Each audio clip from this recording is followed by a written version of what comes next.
ত্রয়োদশ জাতীয় সংসদ নির্বাচনে পেয়েছেন জামায়াতে ইসলামীর নমিনেশন।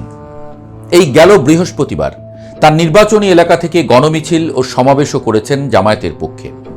অথচ ৬ বছর আগের এক ভিডিও দিব্যি এখনো ইউটিউবে আছে, চাইলে দেখে নিতে পারেন।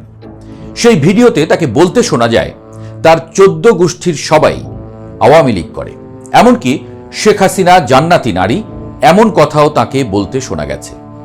জনপ্রিয় ইসলামী বক্তা আমির হামজার কথাই হচ্ছে, তবে সম্প্রতি তার কথার সুর পাল্টে গেছে, যার প্রমাণ ইউটিউবেরই আরেকটি ভিডিও। সেই ভিডিওতে তাকে বলতে শোনা যায় বিগত আওয়ামী লীগ আমলে ঘটে যাওয়া দুঃখের কথা।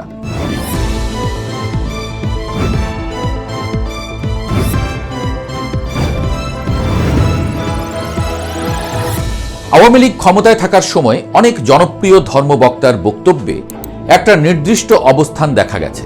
তারা প্রকাশ্যে বঙ্গবন্ধুকে স্বাধীনতার মহান নেতা, রাষ্ট্রের প্রতিষ্ঠাতা কিংবা জাতির জনক হিসেবে স্বীকার করেছেন।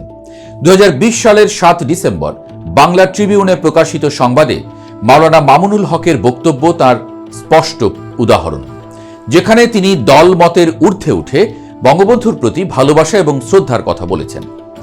কিন্তু ২০২৪ সালের গণ অভ্যুত্থানের পর রাজনৈতিক বাস্তবতা বদলানোর সঙ্গে সঙ্গে এই বক্তব্যের সুরও বদলে যেতে দেখা যাচ্ছে। আওয়ামী লীগ ক্ষমতা হারানোর পর, শেখ হাসিনা দেশ ছাড়ার পর একই সব বক্তার অনেকেই এখন বঙ্গবন্ধুকে হেয় করে কথা বলছেন, মুক্তিযুদ্ধের পক্ষের মানুষদের আক্রমণ করছেন, এমনকি ৭১-এর প্রজন্মকে গালাগালি করতেও পিছপা হচ্ছেন না। আমির হামজার পুরনো ও নতুন বক্তব্যের ভিডিও এই পরিবর্তনের স্পষ্ট দলিল হয়ে উঠেছে। এদের হাতে কি ইসলাম নিরাপদ? আর এসব নিয়ে এবার মুখ খুলেছেন জনপ্রিয় সাংবাদিক আনিস আলমগীর। এক ফেসবুক পোস্টে তিনি যা বললেন তার সারমর্ম অনেকটা এরকম: ধর্মবক্তাদের কাছ থেকে মানুষ ধর্মের কথা শুনে শুনে ধর্ম শেখে। এই জায়গাতেই প্রশ্ন তুলেছেন সাংবাদিক আনিস আলমগীর। সম্প্রতি ফেসবুক স্ট্যাটাসে তাকে আমির হামজা থেকে শুরু করে মাওলানা মামুনুল হক, শিশু বক্তা কিংবা ইব্রাহিম হুজুর অনেকের কথাই উল্লেখ করেছেন। এদের বঙ্গবন্ধুকে রাষ্ট্রের প্রতিষ্ঠাতা বা জাতির জনক হিসেবে বলতে দেখেছেন। তিনি বলেন, কিন্তু আজ এদের অনেকেই বঙ্গবন্ধুকে হেয় করে বক্তৃতা করছে, ৭১ প্রজন্মকে গালি দিচ্ছে, আওয়ামী লীগকে গালাগালি দিচ্ছে। এরপর সাংবাদিক আনিস আলমগীর যা বললেন তা ভাববার বিষয়। তিনি রীতিমতো প্রশ্ন ছুড়ে দেন, যাদের বক্তব্যে এমন দ্বৈত ভাষা, এক এক দিন এক এক কথা বলে, তাদের হাতে ইসলাম কতটা নিরাপদ? মানুষ তাদের কাছ থেকে আসলে কি শিখবে? শুধু কি ধর্ম? ক্ষমতার পট পরিবর্তনের সঙ্গে সঙ্গে কি মুক্তিযুদ্ধ নিয়ে ভাবনা বা বলার ধরন পাল্টে যায়নি?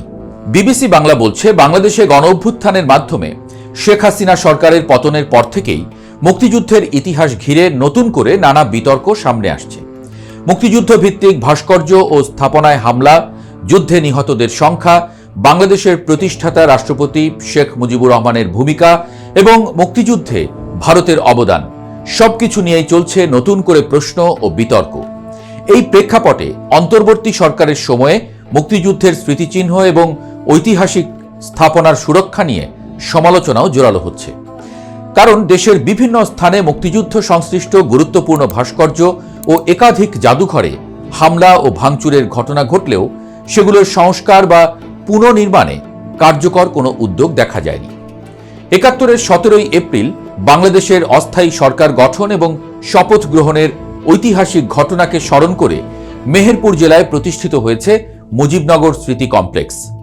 এই কমপ্লেক্সে একটি স্মৃতিস্তম্ভের পাশাপাশি ছোট বড় মিলিয়ে প্রায় ৪০০ ভাস্কর্য স্থাপন করা হয়েছিল। মুক্তিযুদ্ধের গুরুত্বপূর্ণ ব্যক্তিত্ব, ঘটনা প্রবাহ, স্মৃতি এবং যুদ্ধের ভয়াবহতা সবকিছু মিলিয়ে এক নজরে বাংলাদেশের স্বাধীনতার ইতিহাস তুলে ধরাই ছিল এই কমপ্লেক্সের উদ্দেশ্য। কিন্তু ৫ আগস্ট মুজিবনগরের শত শত ভাস্কর্যে ব্যাপক ভাঙচুর ও লুটপাট চালানো হয়। ঘটনার পর দীর্ঘ সময় পেরিয়ে গেলেও এসব ভাস্কর্যের সংস্কার বা পুনর্নির্মাণের কোনো উদ্যোগ নেওয়া হয়নি। সরেজমিনে মুজিবনগর পরিদর্শনে দেখা যায় কমপ্লেক্সের অধিকাংশ ভাস্কর্য এখনও ক্ষতিগ্রস্ত অবস্থায় পড়ে আছে।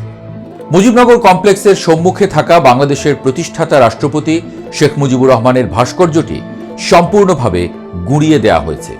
পাশাপাশি সালাম গ্রহণের ভঙ্গিতে দাঁড়িয়ে থাকা ভারপ্রাপ্ত রাষ্ট্রপতি সৈয়দ নজরুল ইসলামের ভাস্কর্যের মাথাটিও ভেঙে ফেলা হয়েছে। তাহলে কি দাঁড়াচ্ছে বিষয়টা? ধীরে ধীরে মুক্তিযুদ্ধের কথা বাঙালি ভুলে যাবে? এসব দেখার কি কেউ নেই? এমন প্রশ্ন সাধারণ মানুষের বারবারই আসছে। আনিস আলমগীরের সেই ফেসবুক পোস্টের প্রতিক্রিয়া ছিল তাৎক্ষণিক এবং ব্যাপক। পোস্ট দেওয়ার পরপরই অসংখ্য মন্তব্য আসতে শুরু করে।